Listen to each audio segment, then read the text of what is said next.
పాకిస్తాన్ బుద్ధి మారలేదు. మళ్ళీ పాకిస్తాన్ ఆర్మీ చీఫ్ అసీం మునీర్ మళ్ళీ భారత్పై మరుగుతున్నాడు.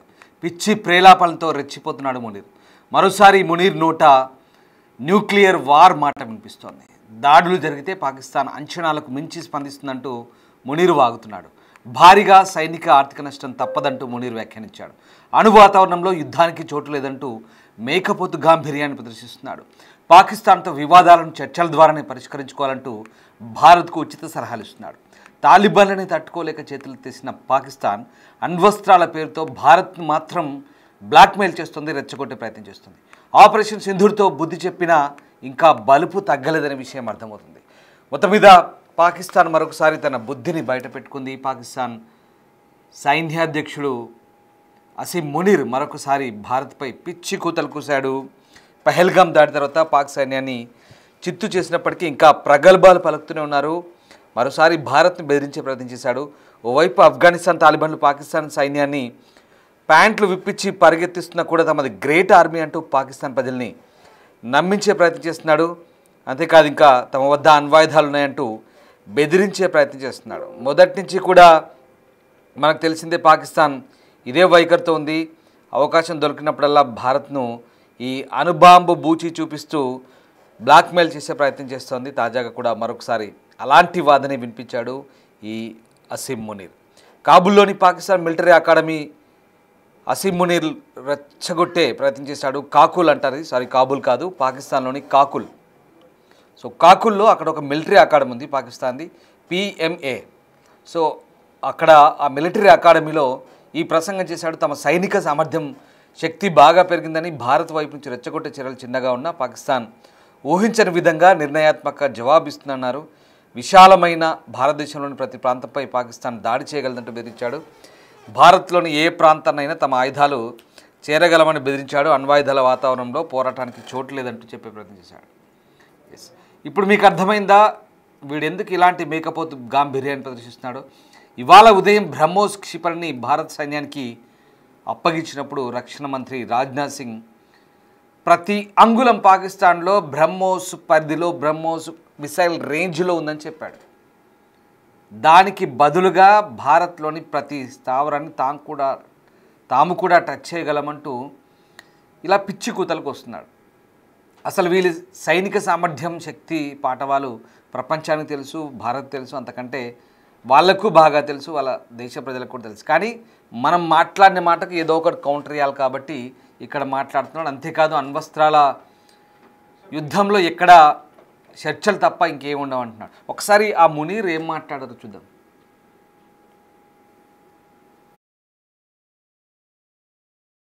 Fresh wave of hostilities be triggered, Pakistan would respond much beyond the expectations of the initiators.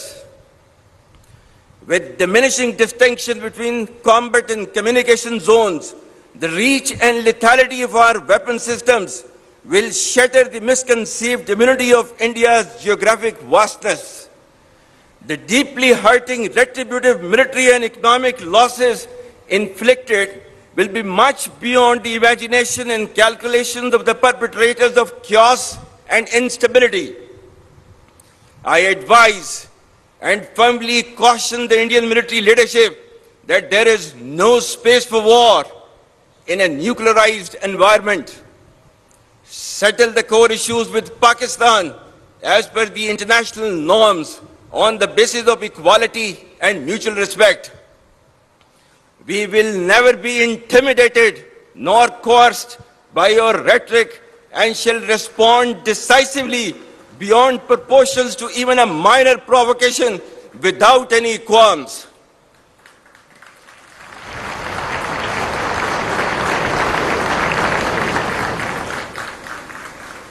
The onus of ensuing escalation, one that may ultimately bear catastrophic consequences for the entire region and beyond, will squarely lie with India.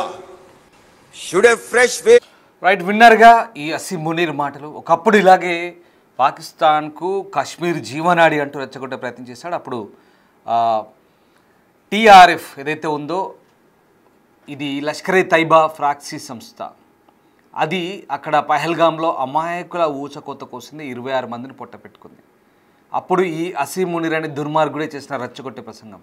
మళ్ళీ ఇప్పుడు ఏమంటాడు, అణ్వాయుధాల ప్రపంచంలో అసలు యుద్ధాలకే అంటూనే మళ్ళీ విషయం కక్కుతాడు భారత్పై. భారత్ని ఎప్పుడైనా భౌగోళికంగా దెబ్బతీయగలం, భారత్కు గట్టి సమాధానం చెప్తాం, అన్ని రకాలుగా ఆర్థికంగా అలాగే ప్రాణ నష్టం కూడా జరుగుతుందంటూ వీడి మేకపోతు గాంభీర్యం, వీడి మాటలు వింటుంటే ఒకసారిగా దయ్యాలు వేదాలు వలించినట్టుగా అనిపిస్తోంది. ఓవైపు తీవ్రవాదాన్ని ఎగదోస్తూ మరోవైపు భారత్పైకి నీతిమాలిన మాటలు, నీతిమాలిన ప్రకటనలతో ఇలాంటి రెచ్చగొట్టే ప్రసంగాలు చేస్తూ ఉంటాడు.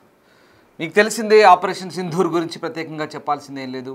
మనము ఆపరేషన్ సింధూర్తో ఏ రకంగా పాకిస్తాన్కు బుద్ధి చెప్పామో, ప్రతి స్థావరాన్ని కూడా విధ్వంసం చేశాం.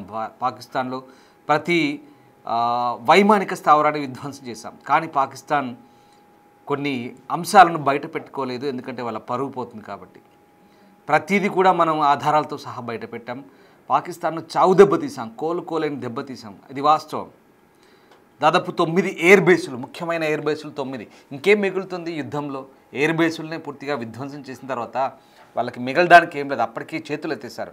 అమెరికా దగ్గర పోయి కాళ్ళబేరానికి పోయి ఇండియాతో మేము 5 రోజులు కాలేదంతే, ఇండియాతో మేము కాంప్రమైజ్ అవుతామంటూ వెళ్ళి ఈ శాంతి ఒప్పందానికి సీజ్ ఫైర్కి వచ్చారు. అయినప్పటికీ కూడా మళ్ళీ యథావిధిగా మళ్ళీ డ్రోన్ల దాడులు మాత్రం చేశారు. ఇది పరిస్థితి. అయినప్పటికీ కూడా ఇప్పుడు మళ్ళీ అణ్వస్త్రాల పేరుతో అవకాశం దొరికినప్పుడల్లా రెచ్చగొట్టే ప్రయత్నం చేస్తున్నారు. ఇది పాకిస్తాన్కు ఉన్నటువంటి అవలక్షణం. అప్పుడేమో తోక ముడిచారు, మళ్ళీ ఇప్పుడేమో పాకిస్తాన్ ఆఫ్ఘనిస్తాన్ చేతిలో మట్టి కరుస్తున్నా కూడా ఎక్కడా బుద్ధి రావట్లేదు అనేది వాస్తవానికి ఇక్కడ ఆఫ్ఘనిస్తాన్ దళాలు భీకర దాడులు చేసి మొన్నటిదాకా పాకిస్తానీలను ముచ్చెమటలు పట్టించాయి. కానీ వీళ్ళు ఎయిర్ స్ట్రైక్ చేసి ఆఫ్ఘనిస్తాన్ని అమాయక పౌరులను పొట్టన పెట్టుకుంటున్నారు. ఆఫ్ఘనిస్తాన్ దగ్గర అంత బలం లేదు కాబట్టి దొంగ దెబ్బతీస్తున్నారు. విమానాల ద్వారా బాంబులు విసిరి దొంగ దెబ్బతీస్తున్నారు. ఇది పరిస్థితి. అయితే ప్రస్తుతానికి భారత్ పాకిస్తాన్ల మధ్య ప్రతిసారి ఏదో ఒక రెచ్చగొట్టే వ్యాఖ్యలు, ఊహకందని విధంగా జవాబులు ఇస్తామంటూ, భౌగోళికంగా దెబ్బతీస్తామంటూ ఒక రకంగా ఛాలెంజ్ చేసే ప్రయత్నం చేస్తున్నారు. పాకిస్తాన్కు చైనా, అమెరికా అన్నదండలు ఉన్నాయంటూ వాళ్ళు విర్రవీగుతూ రెచ్చిపోతున్న పరిస్థితి. ఈ రకంగా ఒక్కోసారి ఒక్కో రకమైన వ్యాఖ్యలు. అంటే వీళ్ళకు బహిరంగంగా మేము మద్దతు ఇస్తామని చెప్పారు, కానీ వాళ్ళ బూట్లు నాకుతూ, వాళ్ళ బూట్లు పాలిష్ చేస్తూ వీళ్ళు అక్కడ ఊడిగం చేస్తుంటారు అక్కడ వెళ్ళినప్పుడల్లా.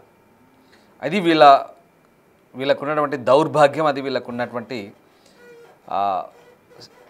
వీళ్ళకున్నటువంటి ఒక స్టేజ్ అది, అంతే. సో అక్కడ న్యూక్లియర్ వాతావరణంలో యుద్ధానికి చోట్లేదంటూ మళ్ళీ వీడు నొక్కి వక్కానిస్తుంటాడు, నీతి మాటలు మాట్లాడతాడు. అలాంటిది మొన్నటి యుద్ధంలో మేమే గెలిచామంటూ చెప్పుకొస్తాడు. అసలు చాలా దారుణం పాకిస్తాన్ మాట్లాడే మాటలు. ఎందుకంటే ఒక్కోసారి అనిపిస్తుంది అసలు ఎంత సిగ్గుచేటంటే, వీళ్ళ మాటలు మాట్లాడడానికి ప్రతిసారి ఆ మాటలు మాట్లాడుతుంటే కనీసం మనస్సాక్షి ఆలోచించుకున్నా కూడా నవ్విపోదురుగాక నాకేటి సిగ్గు అన్నట్టుగా ఉంటుంది పరిస్థితి. నిజంగా ఈ అసీం మునీర్ మాటలు. ఇక సరే, పాకిస్తాన్తో America, China, Saudi Arabia, Iran దేశాలకు మంచి సంబంధం ఉన్నాయంటూ చెప్పుకుంటాడు. ఈ మేరకు చైనాతో తమకు జరిగిన ఒప్పందాన్ని ప్రస్తావిస్తాడు ఈ ప్రసంగంలో. ఎక్కడ ఘర్షణలు చెలరేగిన దేశాల్లో అమెరికా, ట్రంప్ శాంతిని నెలకొల్పుతారంటూ ట్రంప్పై మళ్ళీ ప్రశంసల వర్షం కురిపిస్తాడు. ఇలాంటి స్పీచ్ ఇచ్చాడు ఈ ప్రసంగం మొత్తం మీద. అట్ ద సేమ్ టైం భారత్పై మళ్ళీ విషయం చెబుతాడు ఈ అసీం మునీర్. అసలు ఒక్క మాట అర్థం కాని విషయం ఏంటంటే, అసీం మునీర్ ప్రసంగం అంతా కూడా అవకాశం దొరికినప్పుడల్లా భారత్పై విషయం చిమ్మడం ఈయన ఏకైక అజెండాగా మనకు అనిపిస్తోంది. ప్రతిసారి ఏదో రకంగా అంతర్జాతీయ వేదికలపై భారత్ను రెచ్చగొట్టే ప్రయత్నాలు చేస్తుంటారు. అసలు వాస్తవం ఏంటంటే, ఇప్పుడున్న పరిస్థితుల్లో అసలు మీకు ఆఫ్ఘనిస్తాన్తో మీకు యుద్ధం జరుగుతుంది. ఆఫ్ఘనిస్తాన్ మీరు భీకర పోరాటం చేస్తున్నారు, మీ సైనికుల్ని తరిమారు, బట్టలు ఉడదీసి కొట్టి పంపించారు.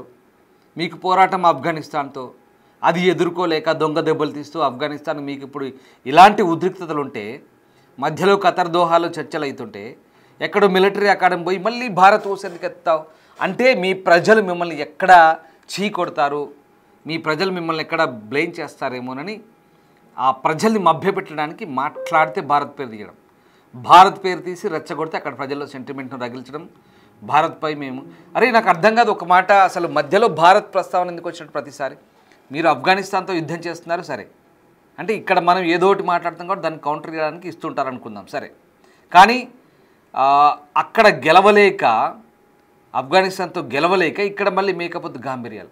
ఒక విషయం అర్థం చేసుకోండి, పాకిస్తాన్లో అంతర్గత కలహాలు, కుమ్ములాటలు, కొట్లాటలు, ఎటు చూసినా నాలుగు వైపులా బార్డర్ సరిహద్దు సమస్యలు, ఆఫ్ఘనిస్తాన్తో సమస్యే, బలూచిస్తాన్లో సమస్యే, భారత్తో సమస్యే, ఎక్కడా సరిగ్గా లేదు వీళ్ళకి వ్యవహారం. కేవలం కొంతమందికి ఊడిగం చేస్తూ చైనా లాంటి దేశాలకు, అమెరికా లాంటి దేశాలకు ఊడిగం చేస్తూ ఇట్లాంటి మాటలు పలుకుతూ ప్రగల్భాలు పలుకుతూ అక్కడ ప్రజల్ని మభ్యపెడుతున్నారు. ఈ అసీం మునీర్ కావచ్చు, షెహబాజ్ షరీఫ్ కావచ్చు, వీళ్ళంతా ఇంతటి దద్దమ్మ పాలకులు పాకిస్తాన్లో ఇప్పటివరకు ఎవరూ లేరు. ఇంతకుముందున్న పాలకులు కూడా భారత్కి వ్యతిరేకంగా వివరించారు, కానీ కనీసం పాకిస్తాన్లో పరిస్థితులను చక్కదిద్దే ప్రయత్నం చేశారు. కానీ వీళ్ళు పూర్తిగా ప్రజల్ని ఏమారుస్తూ పాకిస్తాన్లో పూర్తిగా హింసకు ప్రేరేపిస్తూ వాళ్ళ ప్రజల్ని వాళ్ళ ఆర్మీతో చంపించుకుంటూ వాళ్ళ ఆర్మీని బలిపశువులు చేస్తూ మిగతా దేశాలపైకి యుద్ధం పేరుతో ఉసిగొల్పుతూ కేవలం వీళ్ళ పబ్బం గడుపుకుంటున్నారు. పాకిస్తాన్ ప్రజల సొమ్మును దోచుకుంటూ విదేశాల్లో పౌరసత్వం తీసుకొని ఈ అసీం మునీర్ గాడి భార్య పిల్లలు ప్రస్తుతం అమెరికాలో సెటిల్ అయ్యారు. వీడు కూడా రేపు మాపు పారిపోతారు అక్కడి నుంచి. ఎందుకంటే పరిస్థితి ఇలాగే ఉంటే పాకిస్తాన్లో ప్రజలు తిరగబడతారు, ఖచ్చితంగా మరో బంగ్లాదేశ్, మరో నేపాల్ మాదిరిగా అక్కడ అంతర్యుద్ధం ఖచ్చితంగా జరిగే అవకాశం లేకపోలేదు త్వరలోనే. సో ఇది పరిస్థితి. అంటే అవకాశం దొరికినప్పుడల్లా భారత్ను టార్గెట్ చేసి మాట్లాడితే అక్కడ ప్రజలు కూల్ అవుతారు. అదిగో దొంగ, ఇదిగో శత్రువు, అదిగో అని మేము చేస్తాం, ఇది చేస్తాం, అది చేస్తామంటే ఖచ్చితంగా ఏదో ఒక సెంటిమెంట్ రగిల్చి రెచ్చగొట్టాలన్నమాట. సో బ్రహ్మోస్ మిసైల్ లాంచ్ చేసినప్పుడు దాన్ని జాతికి అంకితం చేసినప్పుడు మన రక్షణ మంత్రి మాట్లాడిన ఇవాళ మాటలు పొద్దున ఈయన కూడా మళ్ళీ మాట్లాడతాడు. దాంతోపాటు ఇంకో మాట అంటాడు, అసలు అణ్వాయుధాల ప్రపంచంలో యుద్ధాలకే తావులేదంటాడు. మరి యుద్ధాలకే తావులేదని శాంతి వచనాలు వల్లించి నువ్వు ఎందుకు స్పాన్సర్ టెర్రరిజాన్ని భారత్పైకి ఎగదోస్తావు? భారత్పైకి ఎందుకు పదే పదే ఈ అణ్వాయుధ బూచి చూపు ఎందుకు భయపడిస్తావు? అమెరికా పోయినప్పుడు మేము పోతే మాతో పాటు సగం ప్రపంచాన్ని తీసుకెళ్తామని ఇంకేదో ప్రగల్భాలు పలుకుతారు. చాలా దుర్మార్గంగా మాట్లాడతారు. ఛాన్స్ దొరికితే భారత్తో రెచ్చగొట్టే మాటలు మాట్లాడతారు. ఈ మాటలు ఎక్కడ ఎవరు పెద్దగా లెక్క చేయరు, ఖాతరు చేయరు. అంతేకాదు ఈసారి మాటలతో కాదు చేతలతో చూపిస్తామని భారత్ చెప్తోంది, అది చేయబోతుంది. సో మొత్తం మీద ఆపరేషన్ సింధూర్తో బుద్ధి చెప్పినా అయినా మేమే గెలిచాం, ఆ యుద్ధంలో మేమే గెలిచాం అంటూ గొప్పలు చెప్పుకుంటాడు. అంతేకాదు పనిలో పనిగా అక్కడి మిలిటరీ అకాడమీలో ప్రసంగం చేస్తుంటే ఎవడైనా వాళ్ళ దేశం గురించి, దేశ సైన్యం గురించి, లేదా వాళ్ళ పరాక్రమం గురించి, వాళ్ళ ఇంకెవరైనా పూర్వీకులు పాత వాళ్ళు ఉంటే పొగడాలి. అమెరికా దేశమైన ట్రంప్ను ఆ మిలిటరీ అకాడమీ ప్రసంగంలో పొగుడతాడు. వీడంతా పనికి మాలినోడు ఇంకెవడైనా ఉంటాడు. సో ఇలాంటి పరిస్థితి, అంటే ఏదో రకంగా ఏదో ఒక వాళ్ళకు కలిసి వచ్చే దేశాన్ని ఏదో రకంగా గొప్పలకు పోయి ఎత్తుకొని వాళ్ళతో అంటే చేతగాక మధ్యలో ఎవరినో ఒకరిని పట్టుకొని ఎవరో ఒకరు బూచి చూపిస్తూ అండమాకుందని చెప్తూ భయపెట్టించే ప్రయత్నం. ఇదంతా కూడా ఒక రకమైనటువంటి బ్లాక్ మెయిలింగ్ వ్యవహారం. పాకిస్తాన్ మొదటి నుంచి కూడా అదే దొంగ దెబ్బలు తీయడం. ఇప్పుడు ఆఫ్ఘనిస్తాన్ కూడా అలాగే దొంగ దెబ్బలు తీస్తుంది. అమాయక క్రికెటర్లను చంపింది, సివిలియన్స్ని టార్గెట్ చేసింది. భారత్లో కూడా సరిహద్దులో ఇదే చేసింది. కాల్పుల విరమణ ఒప్పందకు వైపు ఒప్పుకుంటేనే మరోవైపు మిసైళ్లతో, డ్రోన్లతో దాడులు చేసింది. ఇండియాపై ఎలా చేసింది, ఇప్పుడు ఆఫ్ఘనిస్తాన్పై అలాగే చేసింది. కానీ భవిష్యత్తులో ఖచ్చితంగా గట్టి పర్యవసానాలు ఎదుర్కొనే పరిస్థితి. భారత్తో పెట్టుకుంటే ఎలా ఉంటుందో చెప్పకనే చెప్తున్నారు. ఆ మాటలకు చచ్చి ఊరుకుంటున్నారు. ఏదో ఒకటి మాటలు కాబట్టి మేకపోతు గాంభీర్యాన్ని ప్రదర్శిస్తున్నారు. అసీం మునీర్ ఏం మాట్లాడారో మళ్ళీ ఒకసారి చూద్దాం. Fresh wave of hostilities be triggered, Pakistan would respond much beyond the expectations of the initiators. With diminishing distinction between combat and communication zones, the reach and lethality of our weapon systems will shatter the misconceived immunity of India's geographic vastness. The deeply hurting retributive military and economic losses inflicted will be much beyond the imagination and calculations of the perpetrators of chaos and instability. I advise and firmly caution the Indian military leadership that there is no space for war in a nuclearized environment. Settle the core issues with Pakistan as per the international norms on the basis of equality and mutual respect. We will never be intimidated nor coerced by your rhetoric and shall respond decisively beyond proportions to even a minor provocation without any qualms.